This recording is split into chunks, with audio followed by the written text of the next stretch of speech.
Sejam todos bem-vindos ao nosso canal de evangelização. Em nome do Pai, do Filho e do Espírito Santo. Amém. Vinde, Espírito Santo, enchei os corações dos vossos fiéis e acendei neles o fogo do vosso amor. Enviai, Senhor, o vosso Espírito e tudo será criado, e renovareis a face da terra. Oremos, ó Deus, que instruíste os corações dos vossos fiéis com a luz do Espírito Santo.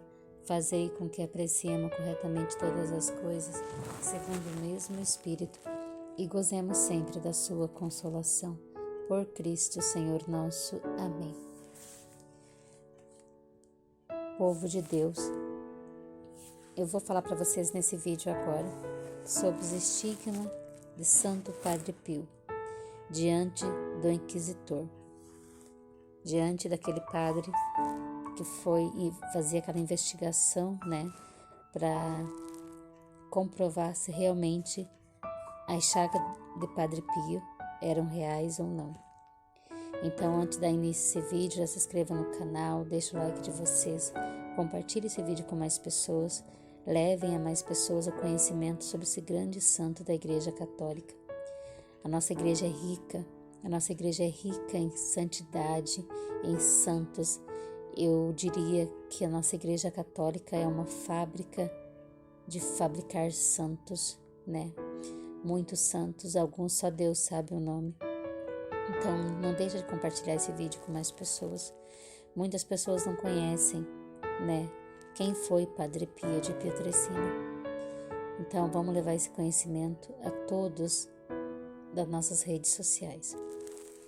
Dando início, então, as verificações dos médicos.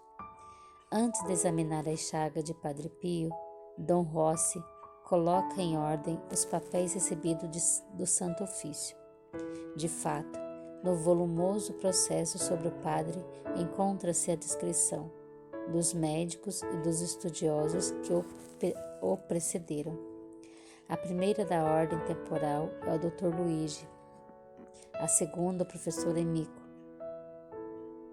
a terceira e quarta é o Dr. Giorgio Festa, que ainda apresentará no quinto relatório, depois da visita de 7 de abril de 1925, posteriores aos fatos expostos nesse livro. Então, eu estou com o livro aqui em mão, gente, sobre a investigação que foi feita a Santo Padre Pio. Esse vídeo é sobre os estigmas dele. Eu vou ver se ainda nesse vídeo eu falo um pouco sobre as chagas, do Padre Pio que recebeu do Senhor Jesus, e sobre as cartas também que Santo Padre Pio escreveu a punho, que estão todas relatadas nesse livro. Essas cartas foram para pessoas especiais que estavam sempre do lado dele. São descritos interessantes, mas que apresentam problemas. As chagas dos pés não foram interpretadas por todo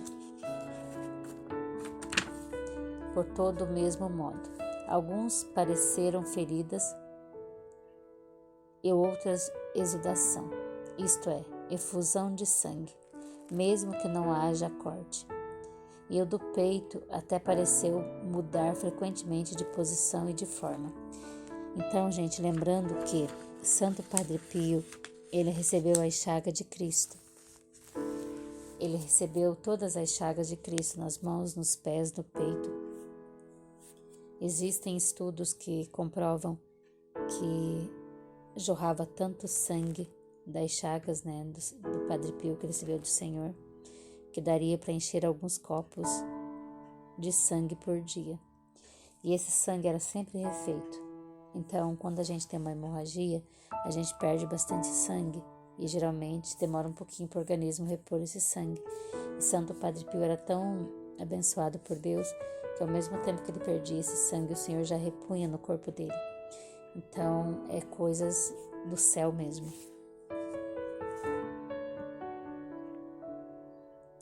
O exame dos estigmas. São 16h30, no dia 17 de junho de 1921, quando Dom Rossi inicia o inquérito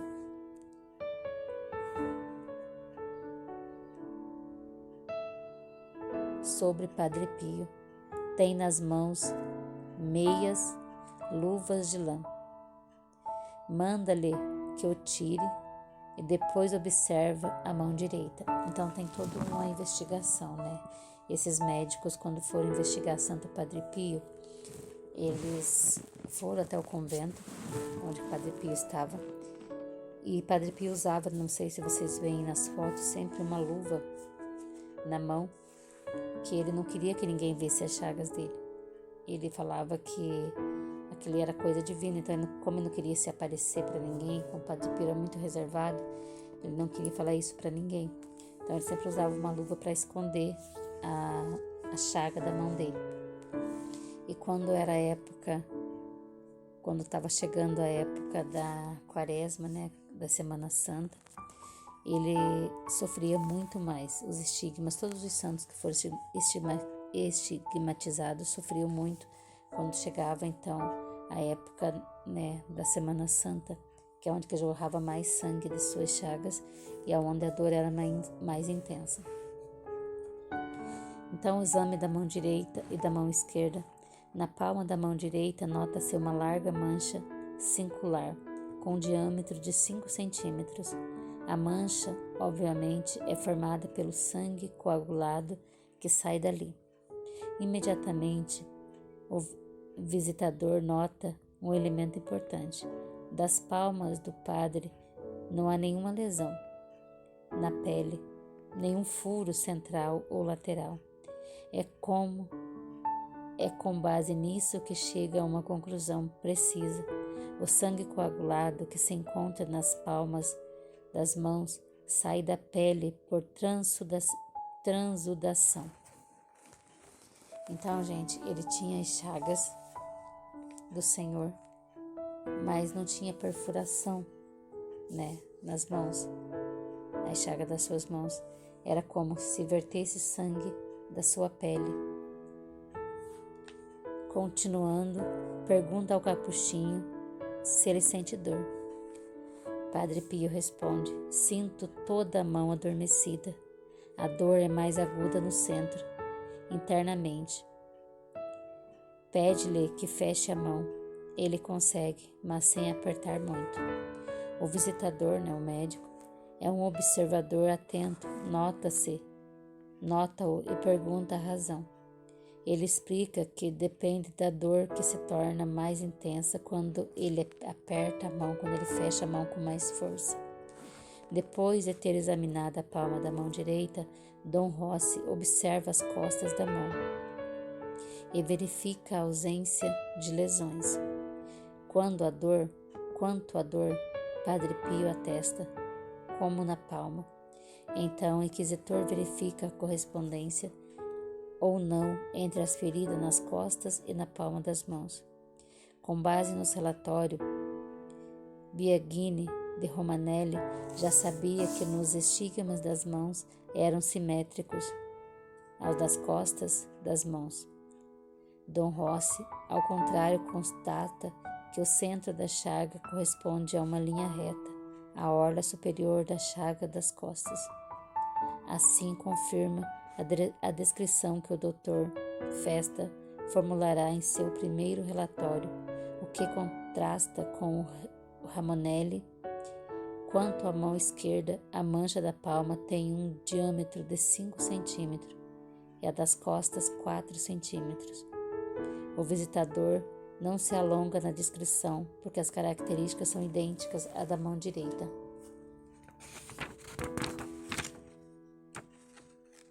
Quem puder, gente, depois eu vou colocar aqui a foto desse livro para você estar adquirindo esse livro, para vocês lerem aí. Tem muitas coisas maravilhosas, esse livro vale muito a pena ter ele em mãos. Terminando o exame das mãos, o inquisitor passa a analisar os estigmas dos pés. Então, gente, lembrando que Jesus, ele teve, né, as chagas nas duas mãos, nas mãos direitas, a mão direita e a esquerda, nos pés e no peito. Então, o Padre Pio tinha mesmo estigma, né? Os estigmas dos pés, um aspecto variável. Logo que observa, Dom Rossi contasta imediatamente que a chaga dos membros inferiores tem uma fenomenologia diferente dos membros superiores, que são as mãos. Nas extremidades inferiores, os estigmas estavam quase desaparecendo. Nota-se apenas algo semelhante a 2 botões. Pela epiderme, muito branca e delicada, inesperado. Cheio de curiosidade com relação a esse fenômeno, Dom Rossi interroga o capuchinho, que lhe explica que os estigmas, pelo menos a dos pés, nem sempre são exatamente idênticos. Tanto o aspecto como o sangue que é expelido deles são variáveis. Padre Pio assegura que os estigmas são, por vezes, mais ou menos visíveis. Acontece que algumas vezes parece que estão sumindo, mas noutra desaparecem e depois regressam, renascem.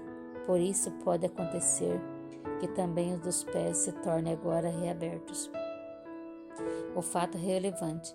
Por meio do próprio Padre Pio, ficamos sabendo que o resultado do exame dos estigmas não é sempre o mesmo devido às suas alterações. Portanto, a descrição médica anteriormente era diferente por causa do observador ou dos seus erros, mas pela diversidade objetiva dos estigmas observados. Por consequente, o primeiro problema está resolvido. Lembrando, gente, que o Padre Pio ficou com esses estigmas muito tempo. Ele não queria que ninguém soubesse. Então ele escondia, de muitas pessoas, até que ele foi descoberto, e daí o Vaticano fez toda uma comissão médica de médicos, doutores, com eles doutorados, padres, bispos dos 4 cantos do mundo para ir lá para investigar ele, se realmente esse estigma eram coisas do céu. Então, os exames do pé direito e do esquerdo. Observa o pé direito, Dom Rossi descreve. No peito do pé há uma pequena mancha de 2,5 cm de diâmetro, sem nenhum indício de que tenha recente ou anteriormente saído sangue. Para esclarecer o que viu, escreve: imaginemos uma ferida fechada, cicatrizada, e mais branca a o sinal que aparece no peito e no pé direito. O inquisidor pergunta a Padre Pio se sai sangue e se há crostas. Ele responde: algumas vezes sangue, as gotinhas entram pequeníssimas crostas que nunca chegam a escurecer. Na zona central da planta do pé, o aspecto da lesão está ainda mais redimensionado. O visitador observa uma pequena mancha com 1,5 cm de diâmetro. Também aqui, nenhum vestígio de sangue. Antes está coberta com uma finíssima camada de pele, quase colosa, que sai destacando porque com as bordas de sua volta levantados. Ao observar os sinais dos estigmas na planta dos pés, parece-lhe que, quando terminar de cair, aquela pele colosa que agora ficou, parece não ficará nenhum vestígio do sinal especial. Depois o inquisidor torna-se minuciosamente, usa os dedos com pequeníssimas e verifica a semelhança entre a chaga superior e a inferior. E nota: mal se consegue abraçar o pé com 2 dedos, mas o centro da pequena mancha superior parece estar em relação direta com o centro do inferior. Os estigmas do peito, as observações anteriores.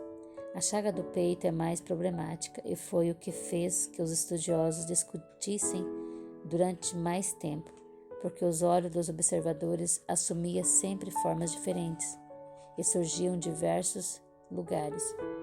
Em maio de 1919, o Dr. Romanelli viu o hemitórax esquerdo, precisamente entre a linha mamilar e axilar anterior, quase se com a respondência com o 6º espaço intercostal esquerdo, uma ferida lacerada linear, que acompanha a direção das costas, medindo cerca de 7 cm de comprimento, com margens nítidas e ligeiramente dobradas e que afetam tecidos moles. A ferida tem o aspecto de um corte, portanto, Romanelli viu uma ferida, mas não observou nenhuma exudação. 2 meses depois, em junho de 1919, foi a vez do professor Bigny. A chaga do tórax tinha mudado. Agora tinha uma forma de cruz. Estava direcionada mais para o exterior. Eis o que o Benigni conta. No tórax à esquerda, entre a linha axilar e a interior e a axilar média, observa-se a figura de uma cruz, cuja haste mais longa disposta obliquamente vai na quinta e na nona costela, atingindo a região das costas, quando a haste transversal mede a metade da maior. Em nenhum ponto a lesão se aprofunda. A derme não está de modo nenhum lesada. A derme é a pele. Para Bigny, a ferida é superficial. Aliás, ele não dá informações sobre a direção da cruz, deixando permanecer a dúvida. Outra informação a respeito do aspecto da chaga do peito é dada pelo padre Paolino, que diz que ela tem uma forma quase de um X e é profunda. Julgando-se a superfície como Bigny como um formato de uma cruz invertida, do seu primeiro relatório, o Dr. Festa descreve essas chagas examinadas por ele.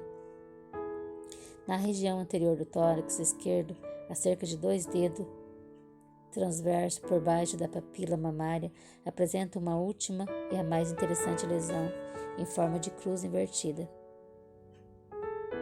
A sua haste longitudinal mede 7 centímetros de comprimento, parte da linha axilar anterior da altura do quinto espaço intercostal e desce perpendicularmente pela borda cartilaginosa das costelas, sugando a pele num ponto que, como já realcei, está cerca de 2 dedos transverso abaixo da papila mamária. Durante a segunda visita, em 16 de julho de 1920, o Dr. Festa repete o exame do Dr. Raminelli. O resultado, quase analítico, o do primeiro relatório do Dr., com uma variante na haste transversal e talvez um pouco mais larga e mais longa. Em 1925, o padre Pio foi operado de uma hérnia pelo Dr. Festa e durante um colapso do paciente, o cirurgião examinou a chaga, que tinha o formato de uma cruz e que emitia breves, mas evidentes radiações luminosas de uma das bordas. Até hoje considerava-se que o estigma do peito teria permanecido praticamente imutável, até o dia 5 de julho de 1964, quando foi visto pelo padre Eusébio, que assim o descreve. Era uma chaga em forma de cruz. A haste vertical tinha de 6 a 7 centímetros de comprimento, com a parte inferior voltada para o lado esquerdo. A haste transversal era bem mais curta. Então, gente, só resumindo, o padre Pio ele foi submetido a uma cirurgia de uma hérnia e o mesmo médico que estava examinando, fazendo os exames minuciosos das chagas dele do peito, constatou que realmente havia ali, essa chaga era em forma de cruz e que saía raios de luzes dessas chagas. Por fim, entre os testemunhos sobre os estigmas do peito, há outro surpreendente pouco considerado nos estudos sobre o padre Pio, que é dado pelo padre Nazareno, guardião do convento de San Giovanni Redondo, de 11 de novembro de 1910 a 1 de julho de 1914. O religioso pediu para ver os estigmas do peito e, após recusa inicial, ele mostrou o meu peito rasgado. Do lado, vê-se uma ferida vertical em cerca de 6 centímetros.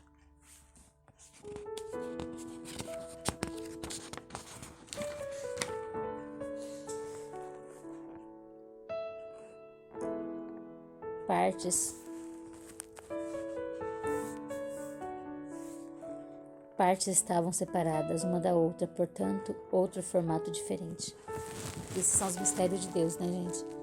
Vocês viram aqui nesses relatos que vários médicos estudaram, né, a chaga do peito de Padre Pio, inclusive alguns padres também estavam juntos, e cada um viu uma coisa.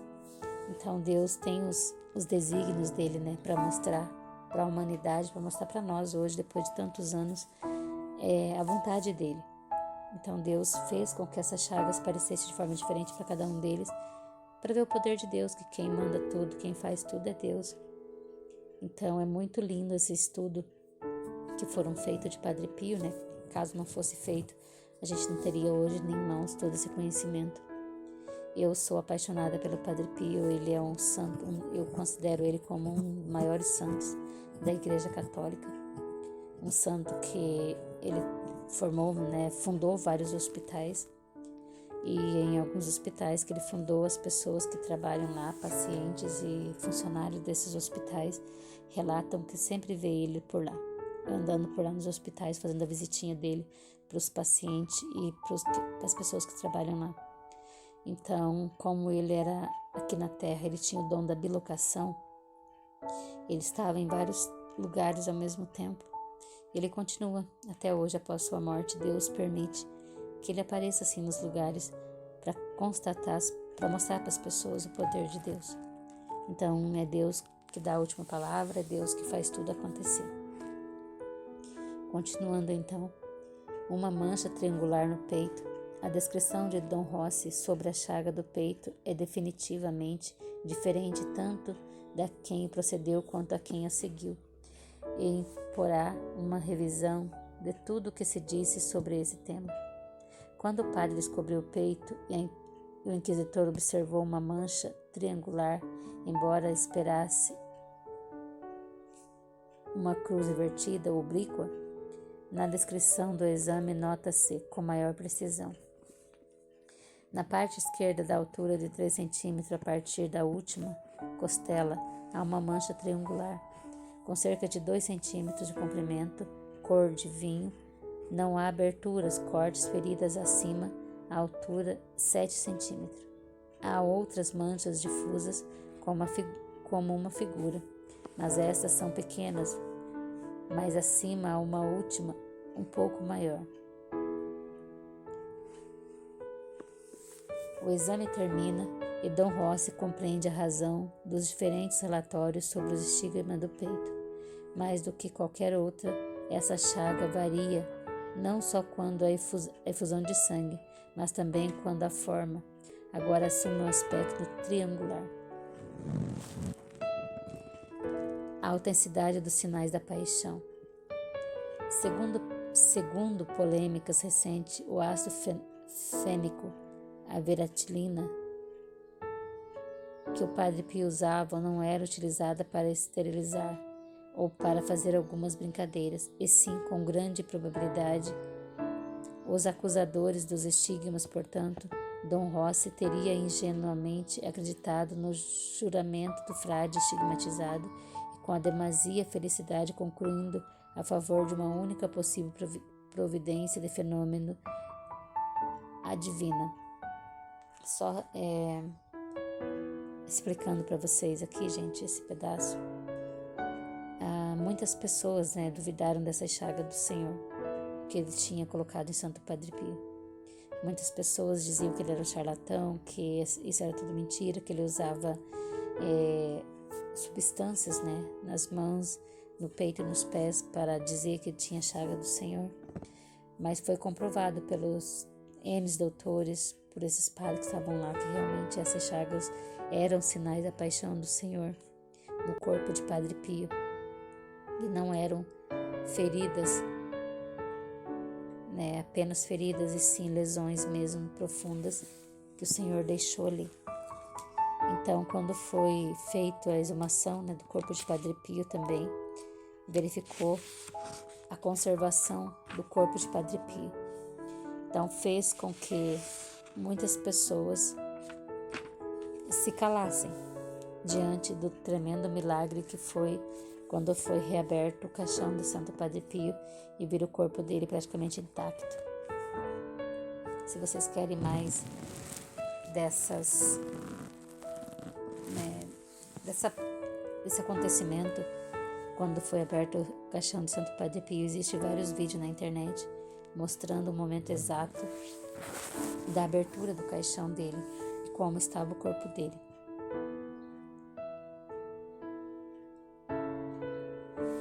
Então, gente, eu espero que vocês estejam gostando desse vídeo. Aqui foram, então, os relatos, né, das Santas Chagas deixadas pelo Senhor no corpo de Padre Pio.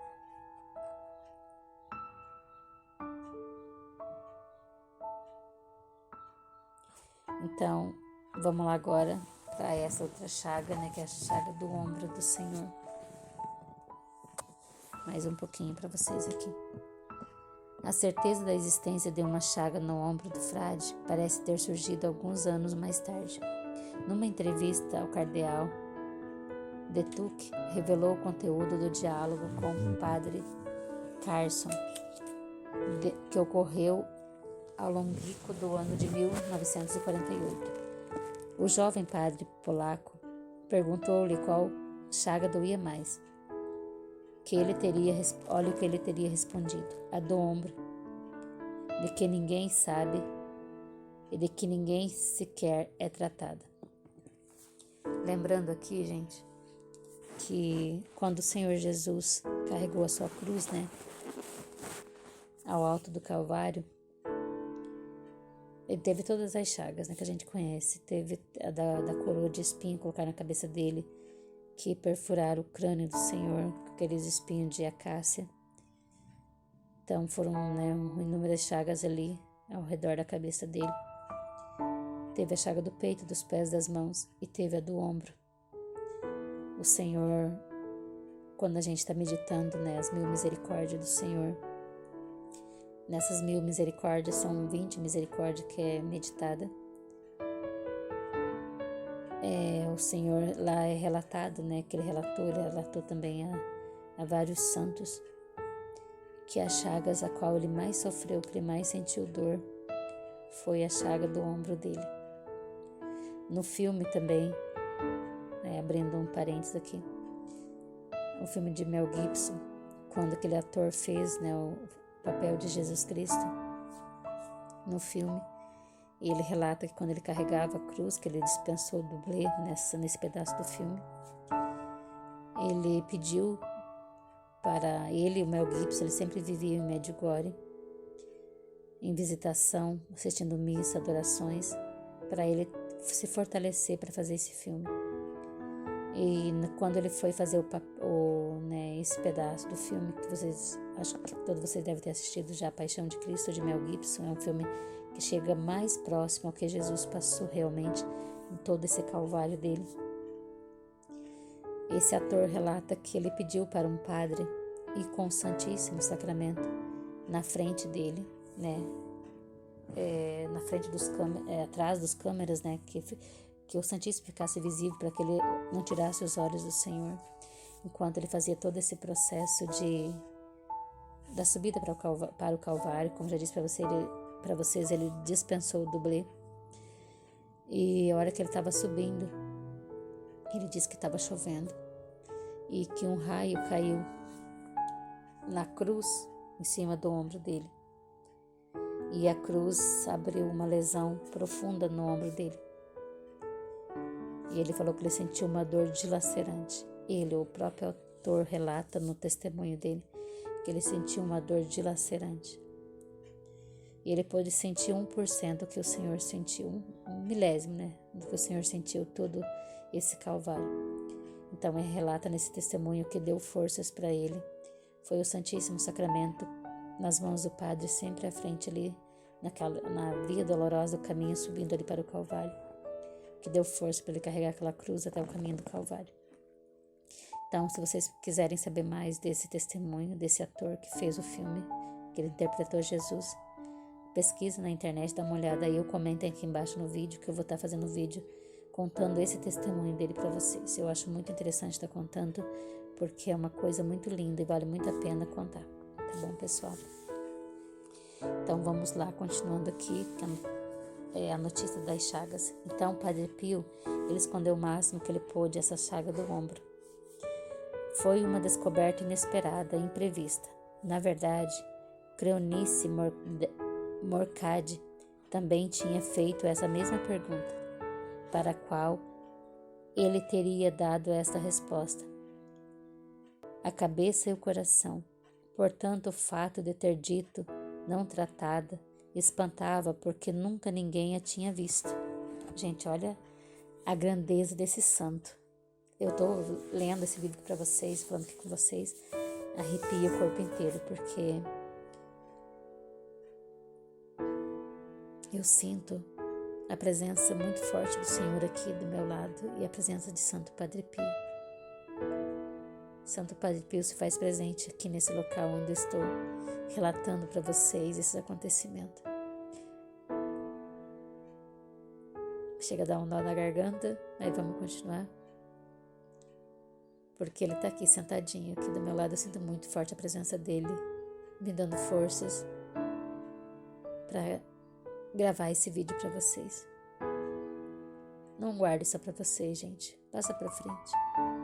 Tem tantas pessoas precisando conhecer, né, a santidade desse padre, precisando contar com a intercessão dele. Tantas pessoas no mundo que sofrem, que não conhecem Santo Padre Pio, que pode contar com a intercessão desse grande santo diante do nosso Senhor. Então, continuando aqui, pessoal. Se eu chorar, me perdoem, porque é difícil eu falar de Padre Pio e não se emocionar. Na realidade, a luz dessas últimas notícias em questão estavam muito longe de resolver. Tadinho do Padre Pio, né? Passou por tanta investigação, sendo um homem tão santo em vida. De um lado havia o testemunho de Cleonice e mais visitas médicas que nunca tinham documentado a lesão do ombro. Do outro, uma única camisa com uma mancha de sangue muito evidente e a recordação do cardeal de Tuque a respeito de um diálogo entre Padre Karol Wojtyła e Padre Pio.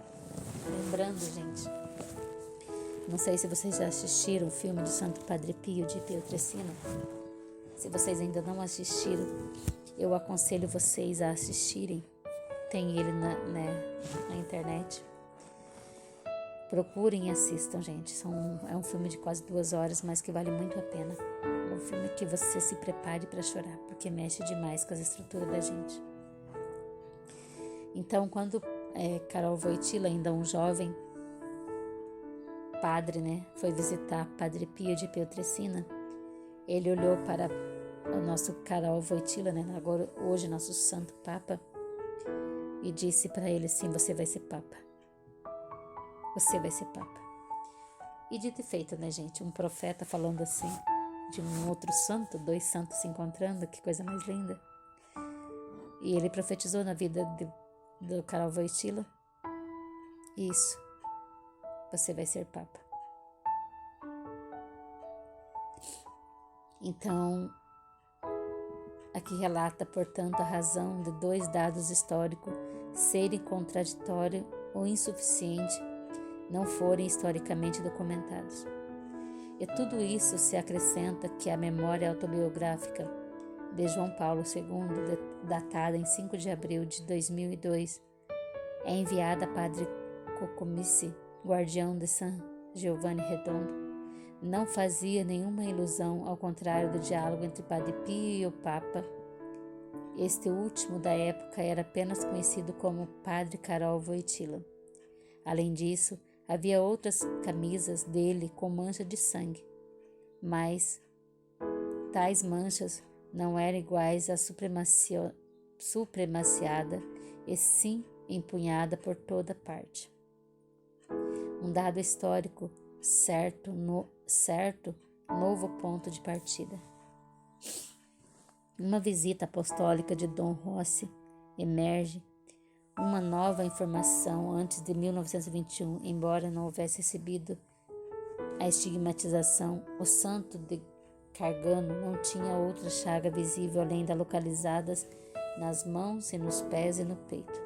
De fato, o visitador, depois de uma legítima investigação, tanto como a original dos sinais da paixão, Quando sobre a fenomenologia questionada o frade a respeito da existência de outras chagas ou de sinais similares, Padre Pio é categórico em sua resposta: não, nunca tive.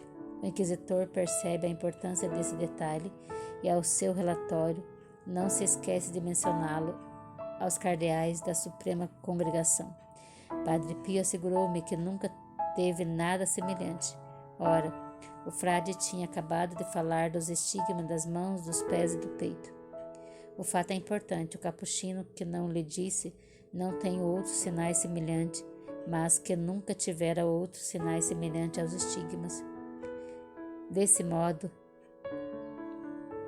ele negou, que tinha outras chagas, só de um modo intermitente, como acontece por ocasião do primeiro aparecimento dos estigmas visíveis de que fala em seus depoimentos.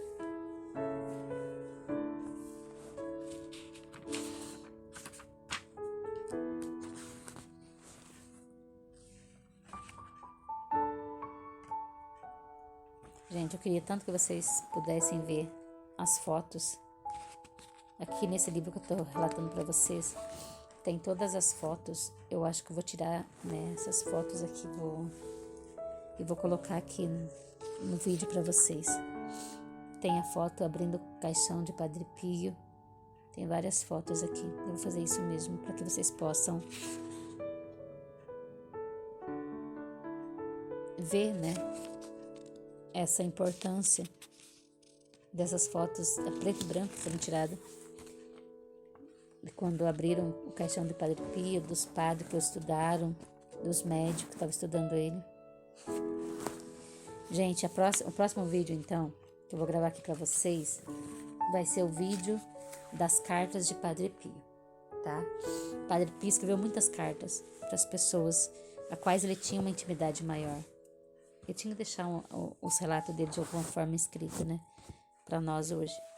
Então, tem muitas cartas nesse livro aqui que eu quero ler para vocês. Tá falando de cada uma delas para vocês aqui no canal. Então, gente, já não se esqueçam de se inscrever no canal, deixar o like de vocês, compartilhar esse vídeo com todos os seus contatos. Vamos fazer que as pessoas conheçam Padre Pio, tá bom? Se você está escutando esse vídeo agora, está vendo esse vídeo agora, compartilhe ele com mais pessoas, tá? Deixe seu comentário aqui embaixo do que você achou desse vídeo, do que tipo de vídeo vocês querem mais aqui no canal. Esse canal é de evangelização. Eu sou apaixonada pela vida dos santos, então vou estar trazendo bastante para vocês aqui de outros santos também, como Santa Gema Galgani, que recebeu a chaga de Cristo, Ela foi uma outra estigmatizada também. Teve São Francisco de Assis também, foi um estigmatizado. Então existe muito, gente, existe muitos mesmo que com a graça do nosso Senhor Deus deu a eles a graça, de receber essas chagas, sabe? Então isso é muito importante hoje para nossa catequese, para nossa formação de cristão, conhecer a igreja a fundo, conhecer essa fábrica de santo que a nossa igreja fabrica todos os dias. Então comenta aqui embaixo qual santo que vocês querem que eu esteja gravando aqui, que eu gravo para vocês. Pessoal, lembrando que aqui no canal já tem também vários vídeos sobre a vida de Santo Antônio, sobre tudo que aconteceu com ele, a maravilha que foi a vida desse santo, que ele também tinha o dom de bilocação, ele estava em vários lugares ao mesmo tempo, os milagres, que aconteceram pela intercessão dele, os milagres aconteceram com ele em vida, muitos milagres, estão todos relatados aqui em vídeo aqui no canal, então já dê uma olhada aí, já escutem, já vejam, tá bom? Então até o próximo vídeo, se Deus quiser, Deus os abençoe, em nome do Pai, do Filho e do Espírito Santo, amém.